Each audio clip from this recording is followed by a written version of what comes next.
We've all felt it, that lingering suspicion that global events aren't random, that somewhere a hidden elite is quietly pulling the strings. Take a look at this animated diagram of the American $1 bill. Right there on the back, we carry the Eye of Providence hovering over a 13-step pyramid, a symbol deeply rooted in Masonic tradition, printed on the world's most circulated currency. The people occupying the highest offices in the land often trace their connections back to these exclusive, oath-bound fraternities. Presidents and intelligence directors have long maintained their memberships in groups like Yale's Skull and Bones. When the world's decision-makers operate behind a wall of silence, society is left with a terrifying question. Do we already live under a shadow government? We can point to the physical locations where these secrets are kept. Skull and Bones meets in this fortress on the Yale campus, a forbidding, windowless building literally called the Tomb. To understand the influence of these groups, we have to look past the rumors and examine the friction between what happens inside these rooms and why they lock the doors in the first place. Exploring their history reveals that their influence may actually originate from a recurring quirk of human psychology. Looking back at the 18th century, groups like the Freemasons and Illuminati formed as safe havens. They provided a space for intellectuals to discuss science and Enlightenment ideas, away from the punishing dogma of the church and the state. They protected these spaces with initiation rites. New candidates were blindfolded, threatened with swords, or forced to experience mock deaths. This theater was a psychological tool. By forcing a candidate through a secretive ordeal, the group forged an immediate, intense bond of trust. Once trust was established, the real work began. They acted as networking hubs, providing fast career advancement and lucrative trade deals. The bond was cemented through mutual vulnerability, highly personal confessions recorded to ensure long-term loyalty. These rituals maintain a durable framework for social status and elite self-preservation. These groups focus on the protection of their own networks, leaving the elaborate blueprints for global control to the world of fiction. By demanding absolute secrecy to protect their networking, these groups create an information void in the public sphere.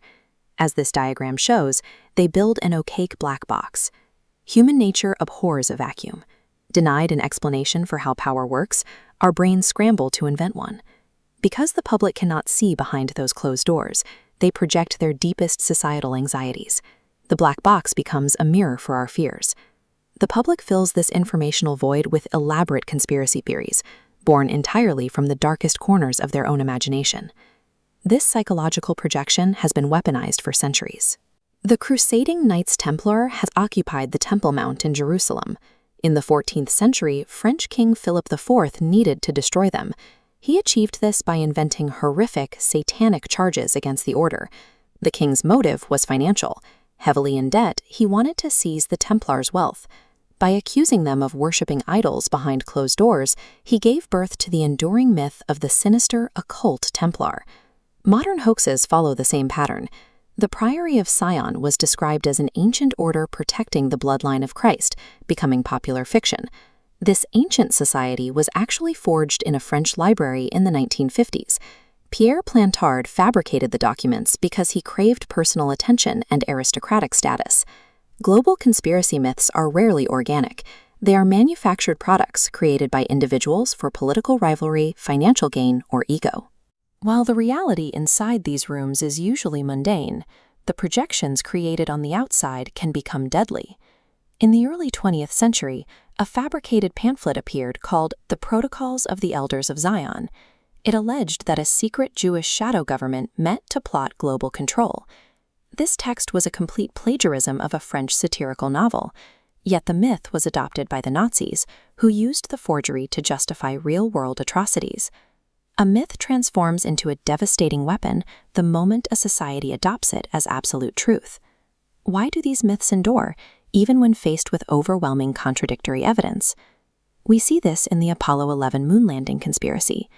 Skeptics look at this photograph of Buzz Aldrin and conclude the government faked the event on a soundstage.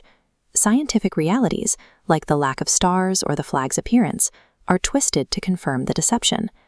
Conspiracies offer psychological comfort. They simplify a chaotic world governed by thousands of competing interests into a narrative of good versus evil. The actual members of secret societies do not possess the power to rule the world. Their only true power is the legend we bestow upon them. The greatest conspiracy takes place inside